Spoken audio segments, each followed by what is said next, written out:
นอนลง Huh? Hey. Hey. Dieter. No. ไงสุขสบายดีก็สุขสู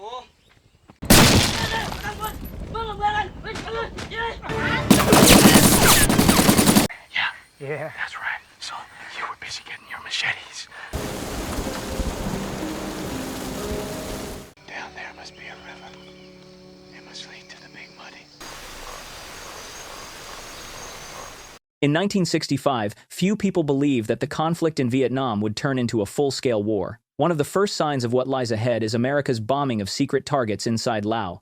Military fighter jets fly over a rural farming area in the middle of the day, dropping bombs all over the fields, destroying every crop and house in its path. Aboard the USS Ranger in the Gulf of Tonkin, pilot Dengler and his Navy squadron attend a pre-mission briefing. The squadron must fly over the northern part of Vietnam to cut off the enemy's supply line. Since the mission is classified, the squad is reminded that they must not speak about it to anyone, not even their family and loved ones. In order to prepare for their mission, the squad watches a short film about how to survive in the wilderness, which explains how to hide with leaves and get a plane's attention, but they mostly find it ridiculous. They are also allowed to request adjustments to the equipment and rations they are taking with them, so Dengler asks for a secret flap on his Navy boots to conceal his American passport during the mission. At the final briefing, the squad leader gives his last reminders about the safety of their operations. He warns the squad against the use of their military radio out on the field when they find themselves in danger, because the military has been receiving reports that the enemies have been able to intercept their radio signals, using them to lure rescuers into an ambush. During the meeting, Dengler is chosen as the mission leader. On the day of the mission, Dengler and his best friends do an old ritual, and together they rest their foreheads on the wall as they wish each other good luck. Then 4 fighter jets set out on air, heading towards Laos in North Vietnam. Welcome to North Vietnam. When the squad starts bombing the designated area, the locals immediately fire back, and Dengler's jet gets hit and it begins falling. As the left wing slowly tears off, Dengler uses his great pilot skills to crash land his jet and jump off to safety on the ground. Lao enemies are already coming for him, so Dengler runs through the field to hide in the jungle. Remembering the video, he hides under a pile of plants and doesn't come out until the soldiers leave in a different direction. Then he leaves his military radio underneath a pile of leaves before going deeper into the jungle. Eventually, he finds an empty structure and steals the little food he can find in a pot. He also begins sleeping in his plastic bag, always covering it with leaves. When he hears a U.S. military helicopter flying by, he is careful to leave his hiding place, but he has to let a local family pass by before actually coming out. By the time he climbs on top of a rock to try to get the helicopter's attention with a little mirror, it's too late and the helicopter is gone.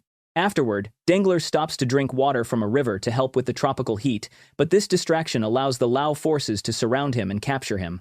At first, Dengler is brought to a nearby residential village where nobody speaks English. Dengler is tied up in the middle of the village, and they ignore his plea for a bathroom, so he ends up going in his pants. He spends a whole day there on the ground while the locals stare at him like an animal in the zoo, and a kid even messes with him by dangling an insect in front of his face. The next morning, Dengler is taken away again, and this time the group crosses a bridge to reach a different section of the jungle. When they stop to rest, Dengler watches the men make a fire to learn their technique. Sometimes helicopters would fly by, but the men would always drag Dengler into the bushes to avoid being seen. During these breaks, the captors also use the chance to torment Dengler. They tie him up against a tree and shoot at him, but they never land their shots on purpose since this is only to mess with his head and leave him temporarily deaf. After lots of walking through fields and hiding from helicopters, they reach another village and throw Dengler into a truck to drive him into the capital of Laos. There, Dengler is dragged into a fancy house and meets the provincial governor.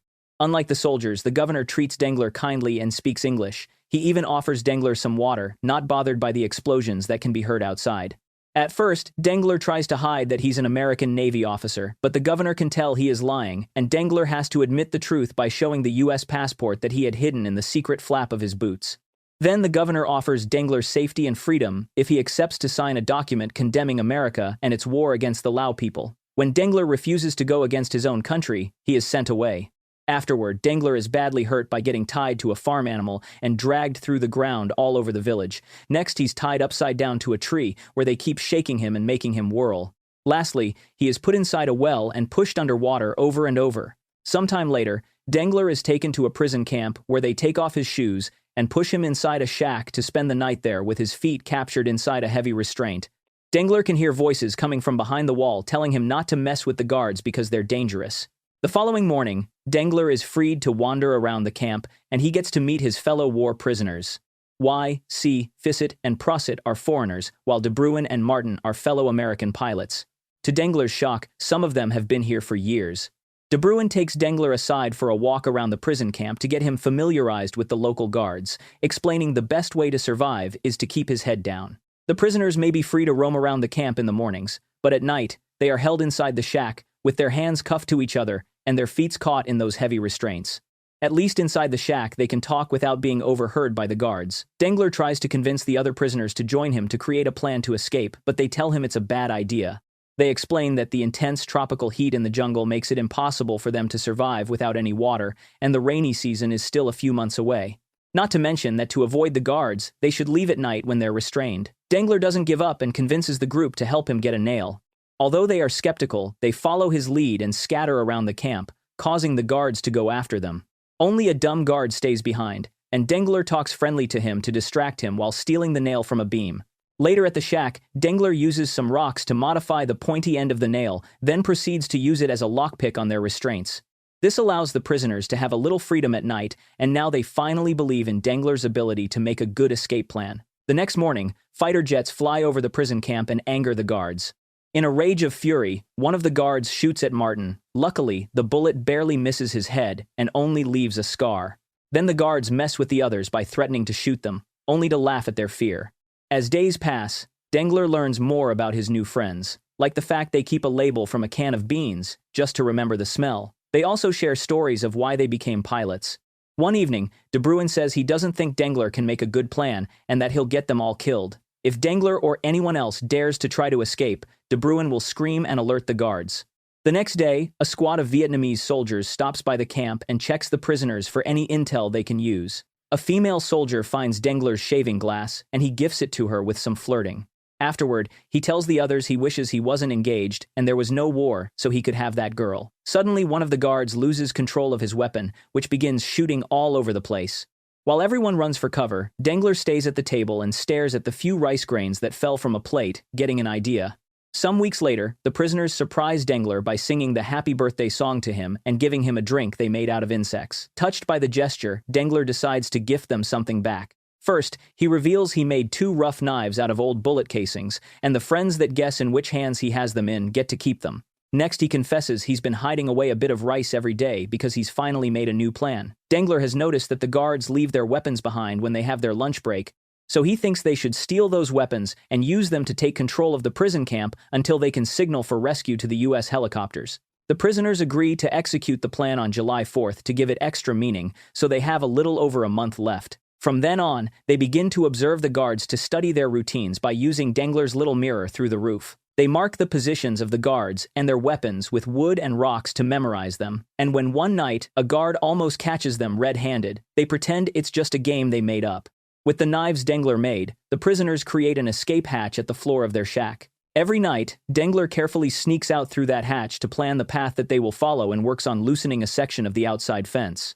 As the days pass, the prisoners notice food is becoming even more scarce, although the small guard Dengler befriended still saves him a little ball of rice. Eventually, they stop bringing them actual food and they're served a bowl of worms instead. De Bruin says he'll eat his rice, but Dengler reminds him that he has the nail, so if De Bruin eats the rice before they escape, Dengler won't free him from the handcuffs to escape with them. He's so convinced his plan will work that he doesn't mind eating the worms. One morning they hear helicopters flying by, but the guards shoot at the ground as a warning to keep them quiet. After the guards leave, Martin has a breakdown, and Dengler promises they'll be gone soon. One day, YC overhears a conversation between some of the guards. Since YC can speak the local language, he is able to translate, and they discover that the guards plan to kill the prisoners and make it look like they attempted to escape. Apparently, they're tired of the lack of food too, and they want to finally go back to their own villages. This makes them decide to execute the plan the next day, instead of waiting for their original date. The next morning, the prisoners start the plan. They'll be separated into 2 groups, Dengler and Martin in one, and De Bruin with the rest.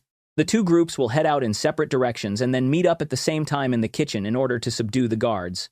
Dengler heads out of the shack first and quickly collects the guns the guards left behind. Then he brings them back to the group. Once everybody is armed, they divide into the two groups. But when Dengler and Martin arrive at the kitchen, they are the only ones there, which isn't enough to subdue a whole group of soldiers.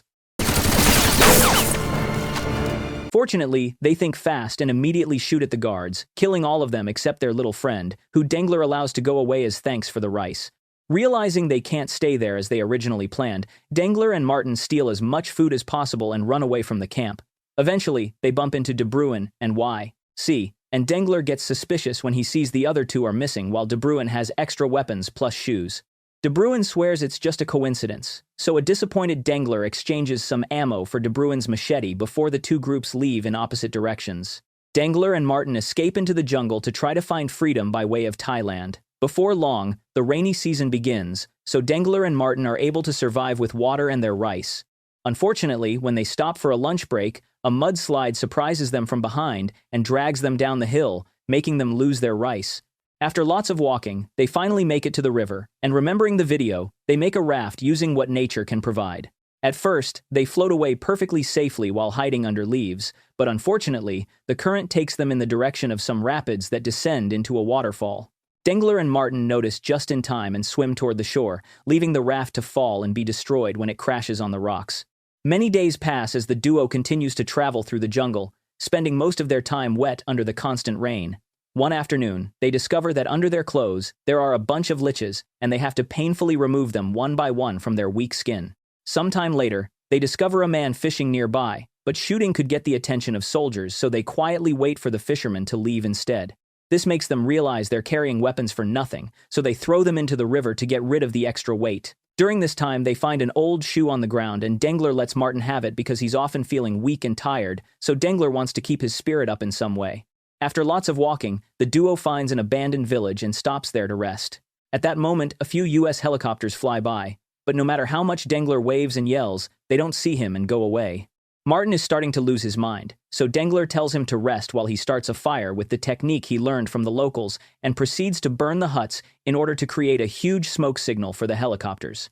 Unfortunately, the Americans mistake them for enemies and fire at them instead, so Dengler has to run to avoid death. Since the locals probably saw the smoke too, Dengler and Martin decide to leave before they're found. Martin is too weak and Dengler has to help him move around, so in the end they decide to surrender at the nearest village. They show they mean no harm and beg for food. However, the villagers aren't happy to see the enemy and immediately kill Martin. Furious, Dengler takes out his machete and waves it around in a crazy state, so when the villagers back away in fear, he takes Martin's shoe and runs away. The villagers are soon coming after him, but Dengler manages to hide in the bushes. As day pass, exhaustion and starvation begin driving Dengler crazy, and he begins hallucinating that Martin's ghost is with him. Dengler stays close to the riverbank, and whenever he sees locals, he waits for them to be gone, and then steals any drops of food they may have left behind. On other days, he hunts animals, coming to the point where he even captures a snake to eat it raw. One morning, a US scout plane flies by, and Dengler waves a huge leaf like in the video. The plane at first seems to ignore him, but soon 2 helicopters arrive and finally rescue Dengler. Some locals see the helicopters and come to attack, but the American soldiers quickly shoot at them before flying away. One of the soldiers confirms Dengler's identity and gifts him a candy bar. When they make it to the US base, Dengler is sent to the hospital to recover. Because his mission had been classified, he's watched by 2 CIA agents all day long, who don't let him share his story with anyone and try to get intel from him with repetitive questions. Dengler is eager to return to his original squad, but the CIA doesn't let him leave either. One afternoon, Dengler's squad shows up with a birthday cake on a pushcart and a letter from Dengler's fiancée, pretending it's Dengler's birthday. The CIA agents accept to give them a few moments alone to celebrate, and the squad puts their plan into action. Moments later, the CIA agents watch the squad leave the base with the pushcart without suspecting anything. As soon as they make it outside, though, they reveal they hid Dengler in the cart, and they make him board a helicopter to finally leave the base behind. Sometime later, Dengler finally makes his way back aboard his beloved naval ship and is met by the entire ship's crew, who erupts in loud cheers to welcome him back.